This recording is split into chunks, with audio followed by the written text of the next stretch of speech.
ശ്രീരാമനെ കാണാനായിട്ട് ഭരതൻ ഒരു ഡെലിഗേഷനുമായിട്ട് പോകുമ്പോൾ അദ്ദേഹത്തിൻ്റെ കൂടെ ഭരതൻ നിർബന്ധിക്കുന്നുണ്ട്. ഭരതൻ മാത്രം ഒരു ചാർവാകൻ കൂടെ ഉണ്ടായിരുന്നു.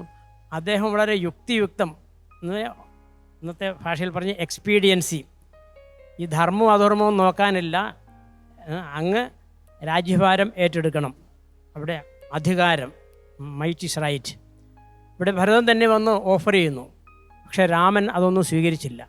ഇവിടെ വനവാസം രാമൻ്റെ ദൗത്യമാണോ? ഇത് നമുക്ക് രണ്ട് തരത്തിൽ കാണാം. ഒന്ന് ഭാഗികമായിട്ടുള്ള വിഷൻ, അതനുസരിച്ച് നമ്മൾ ഒരു പ്രത്യേക വീക്ഷണകോണത്തിൽ നിന്ന് നോക്കുമ്പോൾ രാമൻ അത് ഏറ്റെടുക്കേണ്ട കാര്യമില്ലായിരുന്നു.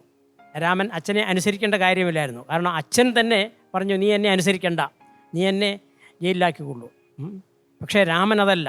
രാമന് ആ ടോട്ടൽ പെർസെപ്ഷൻ ഉണ്ടായിരുന്നു. ഫ്രാഗ്മെൻ്ററി പെർസെപ്ഷൻ ആയിരുന്നില്ല, സമഗ്ര ദർശനമായിരുന്നു ശ്രീരാമൻ്റേത്.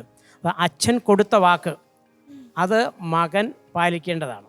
രാമായണം നമ്മൾ പഠിക്കുമ്പോൾ, പ്രത്യേകിച്ച് വാൽമീകി രാമായണം, അവിടെ ചിലർ പറയും രാമനെ പൂർണ്ണമായിട്ടും ഒരു പച്ച മനുഷ്യനായിട്ടാണ്, അവതാര പുരുഷനായിട്ടല്ല അവിടെ ചിത്രീകരിച്ചിരിക്കുന്ന വാൽമീകി. അത് ശരിയല്ല. അവിടെയും ഇവിടെയൊക്കെ പലയിടത്തും പരാമർശങ്ങളുണ്ട് രാമൻ മഹാവിഷ്ണുവിൻ്റെ അവതാരം തന്നെയെന്ന്. അപ്പോൾ ആ രാമൻ, ആ മഹാവിഷ്ണു അവതരിച്ചിരിക്കുകയാണ് ശ്രീരാമനായിട്ട്. പക്ഷേ പൊതുവേ പറഞ്ഞു കഴിഞ്ഞാൽ മിക്കയിടങ്ങളിലും രാമനെ ഒരു സാധാരണ മനുഷ്യനായിട്ട് വാൽമീകി ചിത്രീകരിച്ചിട്ടുണ്ട്. രാമൻ്റെ ഈ അവതാര ദൗത്യമൊന്നുണ്ട്, അതൊരു നിയോഗം പോലെ സംഭവിച്ചുകൊണ്ടിരിക്കുകയാണ്.